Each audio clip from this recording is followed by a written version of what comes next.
PMLN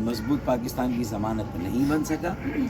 مضبوط صوبے وہاں اقتدار اختیار وسائل کا اتنا ارتکاز ہو گیا, اتنا ایکیومولیشن آف پاور ہو گیا کہ اس سے عام آدمی کو کوئی فائدہ نہیں. لہٰذا جمہوریت کے ثمرات کو لوگوں کے گھروں تک لے جانے, لوگوں کی دہلیز تک لے جانے کے لیے یہ ایم کیو ایم کا جو آئینی ترمیمی بل ہے, جو آئینی پیکج ہے, یہ صحیفہ ہے. یہ تمام بنیادی مسائل کا حل ہے, لوگوں کی بنیادی ضرورتوں کا اس سے تعلق ہے. میرے خیال میں یہ منظور ہونا چاہیے, اور ہمارے الیکشن کا منشور بھی جو اب بہت جلدی ہم لائیں گے, اس کا بھی خلاصہ یہی ہے کہ مضبوط ضلع, مضبوط پاکستان, مضبوط شہری, مضبوط پاکستان. اگر عام شہری اس کا کوئی تعلق نہیں ہے سیاسی عمل, معاشی عمل, معاشرتی عمل سے, تو یہ پاکستان آگے نہیں بڑھے گا. تو میرے خیال میں بنیادی مسائل طے کرنے, اور آج بھی شہباز شریف صاحب تشریف لائے اپنے وقت کے ساتھ. وہاں جو گفتگو ہوئی وہ صرف یہی تھی کہ اسٹریٹجک ہماری ایک آپس میں مفاہمت ہے, ایک آپس میں کچھ بنیادی امور پر ہم نے طے کیا, فیصلہ کیا ہے کہ ہمیں مل جل کر آگے بڑھنا ہے, ہمیں ایک ساتھ آگے بڑھنا ہے اور عوام کی خدمت کرنی ہے. اس کے علاوہ کوئی ایسی گفتگو نہیں, کوئی ایسی بات نہیں جس میں میڈیا ایک عرصے سے ایک ایسی ایک اندھیرے کمرے میں, بالکل ویسی ہی مثال ہے کہ وہ کہا کہ بھئی ایک اندھیرے کمرے میں ایک کالی بلی ہے اور اس کو ڈھونڈنے پہ کس کو لگایا گیا, ایک آدمی جو نابینا ہے. آخر میں پتہ چلا کہ وہاں کوئی کالی بلی تھی ہی نہیں, اور اس اندھیرے میں سب ڈھونڈتے رہے, وہ بلی ملی ہی نہیں. تو میرے خیال میں اس کو ڈھونڈنے کا فائدہ نہیں, کیونکہ بات اسٹریٹجک الائنس کی ہو رہی ہے, ایک بنیادی سمجھوتا ہے, مفاہمت ہے, قومی اتفاق رائے کے لیے کام کرتا ہے. کالی بلی جو کمرے میں تھی تو آہٹ تو کالی بلی کمرے میں تھی, لیکن جب وہ موو کر رہی تھی تو اس کی آہٹ محسوس ہو رہی تھی. تو وہ آہٹ کن کن حلقوں پہ محسوس ہوئی یہ تو بتائیں. جن لوگوں کی قوت سماعت کوئی آواز نہ ہو پھر بھی وہ سن رہے, تو میں اس میں میرا کوئی قصور نہیں ہے. جن کی قوت بصارت کچھ ہے نہیں اور وہ دیکھ رہے ہیں, تو یہ بھائی ان کی مرضی, وہ دیکھتے رہیں. ہم نے واضح کر دیا کہ یہ صرف اور صرف قومی مفاہمت کے لیے ملاقاتیں ہو رہی ہیں, اور یہ عوام کو مایوسی سے نکالنا ہے, انہیں امید کی طرف لانا ہے, اور پہلے سے بہت زیادہ سنجیدہ ہو کر کام کرنا ہے. اور ہم نہ پاکستان کوئی تساہلی, کوئی غفلت, کوئی غیر ذمہ داری برداشت نہیں کر سکتا. یہ ملک بہت سیریس ہو کر اب کام کرنا ہے. لیکن ڈاکٹر صاحب آپ نے مسلم لیگ نون پر پہلے بھی اعتماد کیا تھا, اور 92 کا آپریشن ہوا جب آپ حکومت میں شامل تھے, تو اب بھی انہی کے ساتھ مفاہمت کر رہے ہیں, اسی عطار کے لوٹے سے دبا لے رہے ہیں. دیکھیں, ہم نے کہاں صرف مسلم لیگ نون پر قناعت کی, جی ڈی اے کی تمام جماعتوں سے ہمارے رابطے ہیں, ملاقاتیں ہیں, اور اسی قومی مفاہمتی ایجنڈے پر ان کے ساتھ بات ہوئی. اسی طریقے سے دیکھیں, یہ وہ حل ہے مقامی خود مختاری کا, جو یہ پاکستان میں مزید صوبے بنانے کی بات ہے نا, اس کا بھی خاصی حد تک یہ متبادل.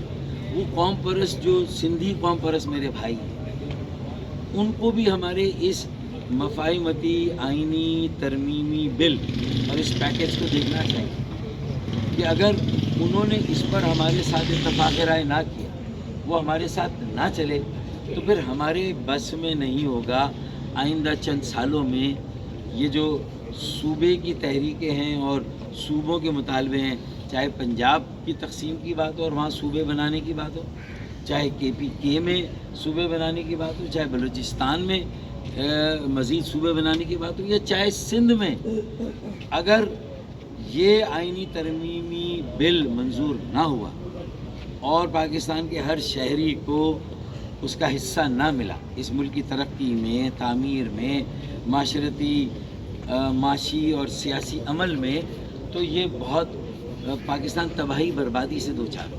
تو تو صوبوں کی تحریکوں کو بھی اگر روکنا ہے تو اس کے لیے یہ بل ہے. اسی طرح ایک اور رائے دی جاتی تھی کہ کراچی وفاق کے حوالے کر دیا جائے. تو دیکھیں سراج تیلی مرحوم بزنس کمیونٹی کا ٹاپ لیڈر, اگر وہ یہ کہہ رہا ہے بات کہ کراچی کو وفاق کے حوالے کر دیں, تنگ آمد بجنگ آمد لوگ تو اپنی سمجھ سے کوئی نہ کوئی حل نکالیں گے, لیکن اس میں بھی سندھ میں جو اکائیاں ہیں اردو بولنے والے سندھ کے شہروں میں اور اندرون سندھ میں بھی, اور میرے سندھی بولنے والے جن کی اکثریت اندرون سندھ دہی سندھ اور پھر کچھ شہری سندھ میں بھی, تو ان کے درمیان یہ منافرت قائم ہو, ان کے درمیان یہ تفریق ہو. ہم نے اس کو بھی بائی پاس کیا. ہم نے کہا کہ بھائی کراچی کو وفاق کو دینے سے مسئلہ حل نہیں ہوگا. کراچی کی خود مختاری, لاڑکانہ کی خود مختاری, نواب شاہ کی خود مختاری, وہاں کے ایک ایک بیٹی بیٹے نوجوان طالب علم کی خود مختاری, وہ اپنے پیروں پہ کھڑا ہو, وہ عزت نفس اس کی قائم ہو, وہ خود بھی آگے بڑھے, پاکستان کو بھی آگے بڑھے. ایک آسان فارمولہ ہے. تو سندھی قوم پرستوں کو بھی ہماری اس بات کو سمجھنا ہوگا. ان کو صرف 6 سیٹیں ملی تھی, کیا اس ریکارڈ کو توڑیں گے یا کہیں اس ریکارڈ سے بھی تھوڑا سا مطلب جو اپنا ریکارڈ اس کو بحال کریں گے, عزت نفس کو بحال کریں گے, ایک آدمی کو آگے بڑھنے کا موقع دیں گے, ایک اپرچونٹی ہے, اس سے سب کے لیے دروازے کھولیں گے. سب برابر کے شہری, کراچی میں سب کو پانی ملنا چاہیے, بجلی ملنی چاہیے, گیس ملنا چاہیے, سب کچھ ملنا چاہیے جو حقوق سے ملنے چاہیے. 7ویں بڑے نمبر کا شہر ہے, دنیا کے 20 بڑے شہروں میں اس کا شمار ہے 7ویں نمبر پر, لیکن یہ واحد شہر ہے 20 شہروں میں جس میں پبلک ٹرانسپورٹ. تو ڈاکٹر صاحب یہ بتا دیے گا, ڈاکٹر صاحب ایک سوال میں ڈاکٹر صاحب سے کر لوں. ان کے مسئلے پہ انہوں نے کہا ضلعی خود مختاری کیا چیز ہے. دیکھیے NFC ایوارڈ آتا ہے, اس کے بعد کوئی PFC ایوارڈ نہیں آتا, سارا کا سارا پیسہ جا کے پارک ہو جاتا ہے چیف منسٹر ہاؤس کے اندر اور وہاں سے تقسیم ہوتا ہے. ہمارا مقصد یہ ہے کہ منصفانہ اختیارات کا مطلب یہ ہے کہ منصفانہ وسائل, اور ہمارے وسائل NFC ایوارڈ جس فارمولے کے تحت دیا جاتا ہے اسی فارمولے کے تحت ضلعوں کو دیا جائے. اور ڈاکٹر صاحب ایک سوال صرف کرنا تھا کہ ایک تو ذرا یہ بتا دیے گا کہ اب آپ اتحاد کی بات بھی کرتے ہیں اور سب کو ساتھ لے کے چلنے کی بات کرتے ہیں کہ 242 میں اب آپ بھی ہوں گے اور نون لیگ بھی آمنے سامنے ہوگی, تو یہ آپ کے اتحاد کو اور فیوچر کو کس طرح سے اس پہ دیکھیں گے. اور دوسرا یہ بتا دیے گا کہ نواز شریف کہتے ہیں کراچی والے اپنے گریبان میں جھانکے, میں نے امن دیا, میں نے آپریشن کیا, تو یہ آپریشن کرنے والے کے اپنے گریبان میں جھانک رہے ہیں. میں سمجھتا ہوں کہ یہ ہمارے درمیان طے ہے, PMLN اور ہمارے درمیان, کہ یہ مفاہمت ان نزاکتوں سے بہت بالا تر ہے کہ کسی ایک حلقے میں میری ضرورت کیا ہے, میری ریکوائرمنٹ کیا ہے. یہ حلقوں کی سیاست سے, یہ انتخابی سیاست سے, انتخابات سے بہت بلند تر اور بالا تر. میرے خیال میں نے جواب گریبان میں جھانک کی بات کی ہے. سول سرچنگ مطلب جو اگر دل کی نظریں بھی دیکھ رہی ہوں, دماغ بھی آپ کا لوگوں کی فکر میں مبتلا ہو, تو پھر اس کا مطلب ہے کہ یہ گریبان میں جھانکنے کے ہی مترادف بے شک.